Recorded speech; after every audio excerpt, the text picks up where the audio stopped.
자, 보죠. 자, 1번입니다. 1번 보니까, 자, 성심상사는 뭐 거래처가 되겠죠. 성심상사로부터요. 일단 문제를 딱 읽어보신 다음에 계정 과목부터 먼저 판단을 하셔야 돼요. 자, 상품을 600만 원에 매입하고 오니까 여기 상품이라는 계정 과목이 눈에 들어오셔야 됩니다. 그죠? 자, 그리고 매입 대금 중 550만 원은 어음, 만기일은 12월 31일을 발행하여 지급. 요거잖아요, 여러분. 뭐냐면 여기는 요 색깔로 할게요. 여기 상품을 매입했는데 얘는 어음을 발행했대요. 그러니까 이거는 계정 과목을 직접적으로 준 게 아닙니다. 간접적으로 준 거예요. 그러니까 상품 매입할 때 어음 발행했을 때 계정 과목 알고 있니? 이렇게 물어본 거예요. 우리가 상품을 매입하고 어음을 발행했을 때 계정 과목이 뭐예요? 그렇죠. 지급어음이에요, 지급어음. 외우고 계셔야 돼. 지급어음이라는 거고. 우리 지급어음은 성격이 뭐죠? 부채입니다. 돈을 지급할 의무가 있는 어음. 부채예요. 그리고 계정과목 나머지 줬죠? 현금. 이렇게. 그러니까 가구점으로 따지면 가구점에서 600만 원어치 가구를 산 거예요. 샀는데 550만 원은 어음을 성심상사한테 던져준 거고요. 맞죠? 나머지 50만 원은 현금으로 준 겁니다. 맞죠? 그러면 여러분들이 이제 계정 과목이 3개예요. 상품, 현금, 지급어음이니까 이 세 가지를 분계를 다 증가하면 다 끊어야 됩니다.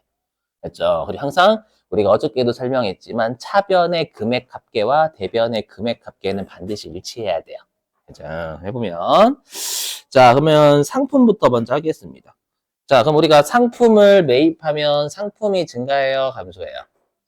증가하죠? 그럼 상품은 성격이 자산, 그 자산이면 본래 위치 어디? 차변, 근데 증가하니까 그대로 차변, 맞죠? 그래서 차변에 상품, 금액은 600이잖아요. 이렇게 금액부터 먼저 적으셔도 돼요. 순서는 뭐 계정 과목을 먼저 적으시든 금액을 먼저 적으시든 상관은 없어요. 자, 그리고 또 할 만한 게 현금 지급했죠. 50만 원은. 그럼 현금이 증가해요, 감소해요? 지급했으면. 감소죠? 그럼 현금은 성격이 자산. 자산이니까 차변. 근데 감소면 반대편 대변. 그렇죠? 현금은 자산이니까 차변인데 감소니까 반대편 대변.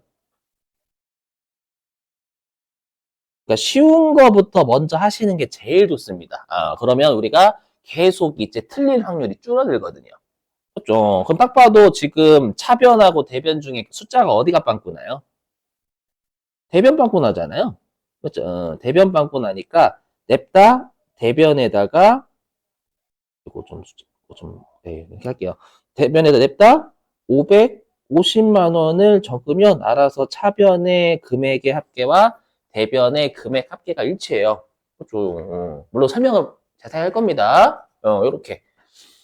그래서 제가 오해하지 마실게 차변의 금액 합계와 대변의 금액 합계가 일치하면 되지 차변의 계정 과목 숫자와 대변의 계정 과목 숫자가 일치한다라고 저는 한 적이 없어요. 그렇죠? 금액만 같으면 돼요. 그럼 왜 지급어음이 대변이냐? 우리가 어음을 줘요. 우리 지급어음이 성격이 뭐예요? 부채죠, 부채. 예, 우리가 어음을 주면 언제까지 줄게라는 부채가 증가하는 거잖아요. 맞죠?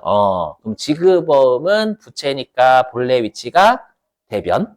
어음을 줄 당시에는 언제까지 줄게요라고 우리가 약속을 하고 주는 거니까 부채가 늘겠죠?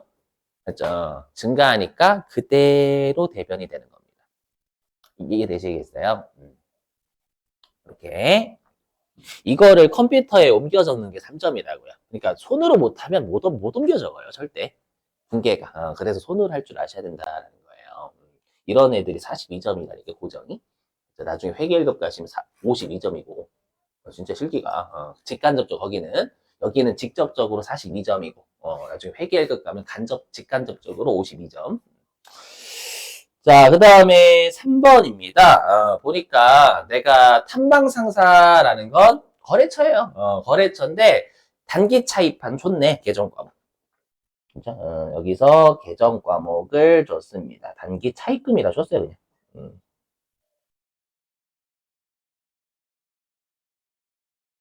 자, 내가 2천만 원을 만기가 1년 이내에 갚겠다라고 빌렸나 봐요. 언젠가. 요거하고 그 다음에 단기 차입금 이자입니다. 그럼 여기에 있는 이자는 우리가 이자 비용이지. 왜냐하면 돈을 빌렸으니 2천만 원 빌렸으니까 돈을 빌리면서 이자는 우리가 비용이거든요. 이자 비용. 그래서 이건 이자 비용이라 준 거예요. 계정가옥 이쁘게 잘 안 주는 경우 많아요. 이렇게. 그리고 우리가 알 수 있는 게 보통 예금. 이렇게 되는 거죠. 계정 과목이 총 3개예요. 일반적으로 3, 4개 정도 나옵니다. 2개만 계정 과목 나오면 그건 쉬운 거예요. 쉬운 거. 이렇게. 자, 그러면 우리가 단기 차익 이거죠. 내가 탐방상사한테 2천만 원 빌렸는데 이제 갚기로 한 날짜가 돼가지고 2천만 원이 원금이죠. 원금 2천만 원과 이자 600만 원까지 합쳐서 보통 예금 통장에서 2,060만 원이 나간 거예요. 그죠? 우리가 예금은 이체가 그죠? 예금은 잔고가 줄면 감소고 잔고가 늘면 증가가 되는 거죠. 그러면 일단 할 만한 게 보통 예금이에요. 해보죠. 자, 우리 보통 예금, 예금 적금 들어가면 자산이다라고 했잖아요. 맞죠? 그러면 보통 예금에서 잔고가 2,060만 원이 줄어요. 이체했으니까. 맞죠? 그럼 보통 예금은 자산이니까 차변, 준다라는 건 감소니까 반대편 대변. 오케이. 그래서 여기에 보통 예금. 나중에 혹시 파라포시면 그냥 보통이라고 적으셔도 돼요. 우리가 컴퓨터에 옮겨 적는 것만 채점하지, 여러분. 손으로 끊는 건 채점하지 않으니까, 혹시라도 나중에 이제 분개하다 보면 분개가 계정과 10글자 되는 것도 있거든요. 그런 애들은 그냥 줄여요, 여러분들. 줄이는 거 잘 하시니까. 이렇게 일단 쉬운 거부터 먼저. 그 다음에 여러분들이 단기 차입금이 성격이 뭐예요?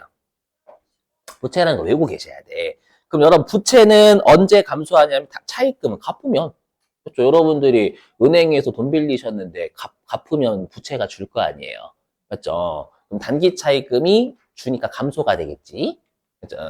그럼 단기 차입금은 부채니까 대변, 그 다음에 감소니까 그죠? 반대편 차변. 그죠? 그래서 차변으로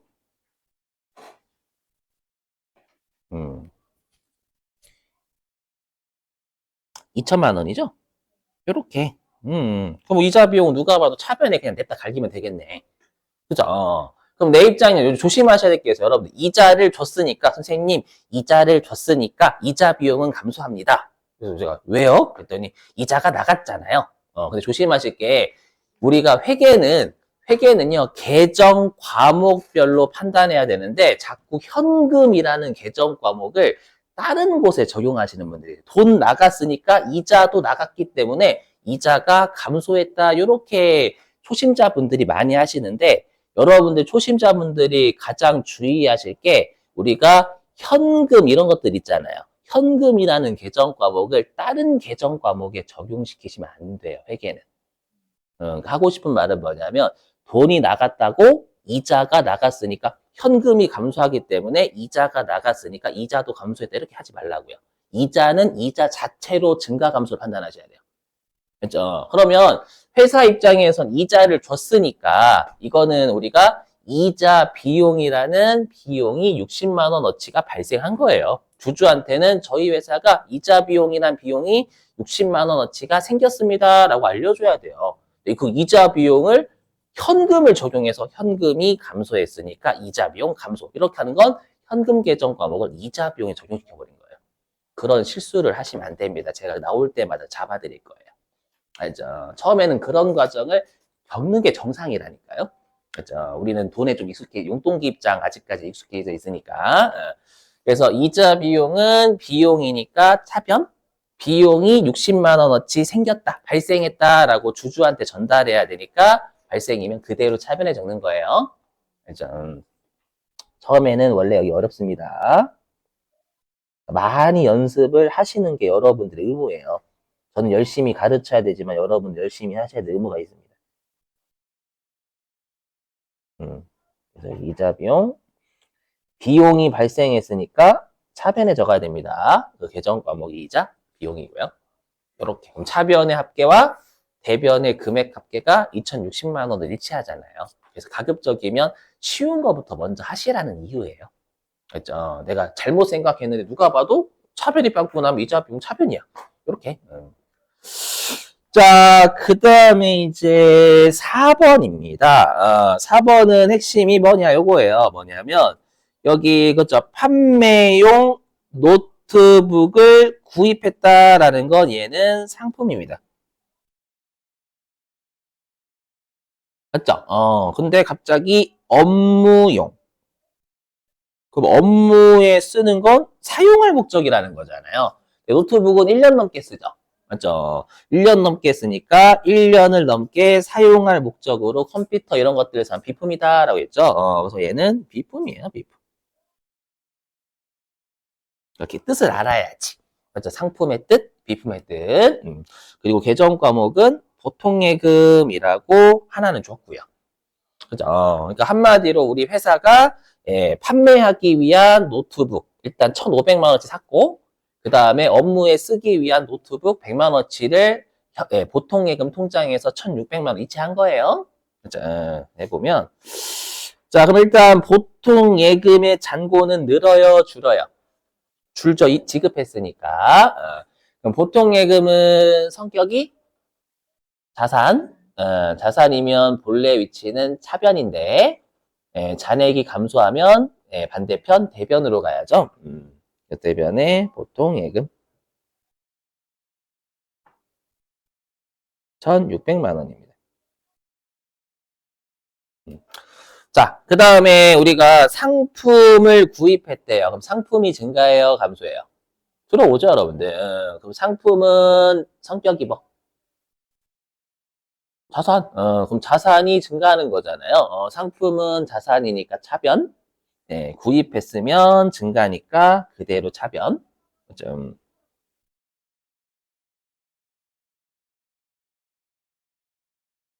그 다음에 비품을 구입하면 비품이 증가해요, 감소해요? 증가입니다. 비품은 성격이 자산이니까 본래 위치 어디요? 차변. 근데 증가하니까 그대로 차변.